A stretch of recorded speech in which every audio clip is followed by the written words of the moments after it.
Okay. வணக்கம். ஏன்னா எனக்கு இன்னும் ஆத்திரம் கோபம் ஆத்திரம். இவங்க எங்கள் அப்பாவையும் கொண்டுட்டானுங்க, எங்கள் அம்மாவையும் கொண்டுட்டானுங்க. நல்லா இருக்கிற குடும்பத்துலேருந்து என்ன தேவையில்லாமல் எதுக்கு பிடிச்சி போட்டானுங்கன்னு தெரியல. அங்கங்கே ஒரு ரொம்பா நடக்குதா, ஒரு ஷூட் அவுட் நடக்குதா, ஒரு இது ஒரு சமூன் நடக்குதா, ஒரு சங்கிலி நடக்குதா, ஒரு வெட்டு குத்து நடக்குதா, அங்கெல்லாம் என்னென்ன இப்போ ஜேபி டவுனில் என்னென்ன நடக்குதோ அது வரைக்கும் தான் ஒரு இடத்துல வேலை செய்ய முடியும். அதெல்லாம் நடந்து முடிஞ்சிருச்சுன்னா அவங்களோட தாக்கிட்டு அவங்களோட இது என்னென்ன காமிக்கணும்னு முடிஞ்சிருச்சோ அங்கேருந்து வட்டிடுவாங்க. ஹியூமனில் வேலை செய்யும்போது அப்படி தான் வெட்டு குத்து சண்டை. சீன டிஜி கடை கரையோக்கே வெளியிருந்து வந்த ஒரு ஜென்ட்டு ஆரஞ்சு கலரு வெட்டிக்கிட்டாருங்க, குத்திக்கிட்டாருங்க. நான் தான் காப்பாற்றி 2 சீனனுங்களை டிஜி கடைங்களை உள்ளுக்கு, அதாவது அவங்க கடையில் விட்டு கிரீலை சாத்திட்டு நாய்க்காரனை இழுக்கிற கட்டியே கையை விட்டு போட்டுருச்சு. நான் தான் போய் கம்ப்ளைண்ட் பண்ணேன். ஸோ இந்த மாதிரி தான். ஸோ நீங்கள் ஒன்று காமிக்கிறீங்க. ஓகே,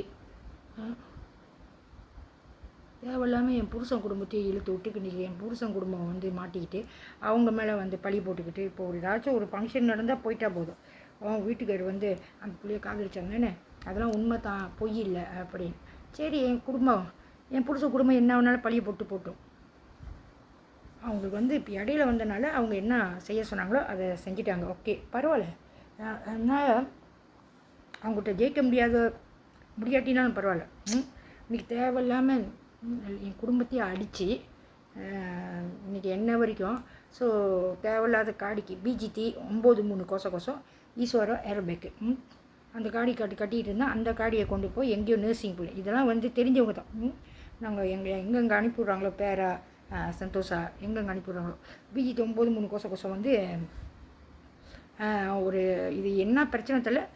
நர்சிங் ஸ்டூடெண்ட் நர்சிங் தமிழை பிள்ளைங்க படிக்குதுங்க. என்னமோ ஒரு பையனை விரும்பினிச்சான், திடீர்னு வேணான்னு சொல்லிடுச்சான். அவன் கொஞ்சம் மட்டமானவனு கேங்ஸ்டர் மாதிரி. உடனே இது ஃபோனில் ஏசினோடனே நீ வேணாம் அப்படின்னு இவனுங்க நேராக போய் அந்த வீடியோ பார்த்தேன். ஆனால் இப்போ யூடியூப்பில் இல்லை. ஆனால் ஏற்கனவே நான் பார்த்தேன். இந்த காடிக்கு காசு கட்டினா பிஜிடி 93 கோசம் ஈஸ்வரா ஏர்பேக்கு அந்த காடி எடுத்துகிட்டு போய் அந்த பிள்ளைங்களை விரட்டி 3 பேர் ஷூட்டிங் எடுத்து நர்சிங் சட்டை போட்டுருக்குறாங்க. Nursing student. ஆனால் எங்கே உள்ள பிள்ளைங்க, எந்த நர்சிங்க இது கேம்பஸ்ஸு இதெல்லாம் எனக்கு தெரியாது. கெட்ட பிச்சில் ஏசி அந்த பிள்ளைங்களை அடித்து, அதாவது இதெல்லாம் பிளானு. இதெல்லாம் என்ன பிளான்னா இதை செஞ்சு எது இன்றைக்கி என்கிட்ட காமிக்கப்பட்டுச்சோ, எது என்கிட்ட இது பண்ணப்பட்டுச்சோ, ஸோ இதை மூடி மறைக்கிறதுக்கு இதில் கையெடுத்தவங்கள இதில் மாட்டப்பட்டவங்களை எல்லாத்தையும் ஒன்றா சேர்த்து அந்த பிள்ளைங்களை கெட்ட பிச்சில் ஏச சொல்லி ஷூட்டிங் எடுத்து கெட்ட பிச்சில் பேசி அடித்து. ஸோ அது ஒரு பெரிய இஷ்யூ. நான் யூடியூப்பில் பார்த்தேன். ஆள் காமிச்சிச்சு. காமிச்சோன்னே இது என்ன இந்த காடி அப்படின்னு, இவங்க நீங்கள் பார்க்குற காடி அப்படின்னு. ஆமாம் அப்படின்னு. அப்புறம் அது ஒரு இஷ்யூ ஆக்கி அதை பெரிய கேஸ் ஆக்கி அது மன்னிக்கணுன்னா இன்றைக்கி மன்னிப்பு கேட்கணும் என்னென்னமோ செஞ்சு அப்புறம் கடைசியாக அந்த யூடியூப் வீடியோ காணும். இடையில இந்த மாதிரி செஞ்சுக்கிட்டு இருக்காங்க.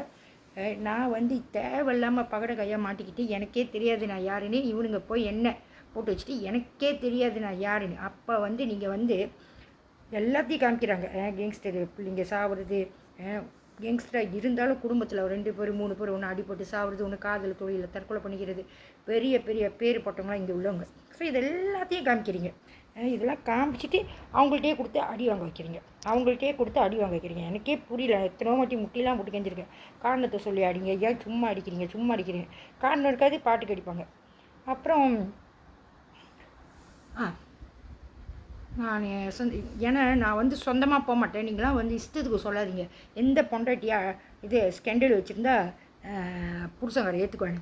இது ஸ்கெண்டல் இல்லை, ஒன்றுமே இல்லை. என்னோடய தலை எழுத்தே அப்படி தான். அவங்க அனுப்பி விட்ற இடத்துக்குலாம் நம்ம பார்க்கணும். அப்போலாம் எனக்கு தெரியாது. ஏன் தான் நம்ம விரட்டி அடிக்கிறாங்க, இது பண்ணுறாங்க, பழி போடுறாங்க. ஆனால் நேராக வச்சு கேட்க மாட்டேறாங்க. ஆள் இருக்குது, பிள்ளைங்க இருக்குது, என் புருஷன் குடும்பம் இருக்குது.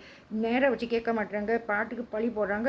பழியை போட்டுட்டு நான் வாழவே கூடாது அப்படின்னு நான் அதாவது என்ன சொல்லிட்டாங்கன்னா, நான் ஒரு டெரரிஸ்ட் தான். என் உடம்புல உள்ள டெரரிஸ்ட் தான். எனக்கே இப்போ தான் 4 வருஷம் முன்னுக்கு தெரியும் என் உடம்புல இம்ப்ளான்ட் இருக்குது. திடீர்னு சொல்கிறாங்க நான் டெரரிஸ்ட். சரி, டெரரிஸ்டாக இருந்தால் நீங்கள் என்ன செய்யணும்?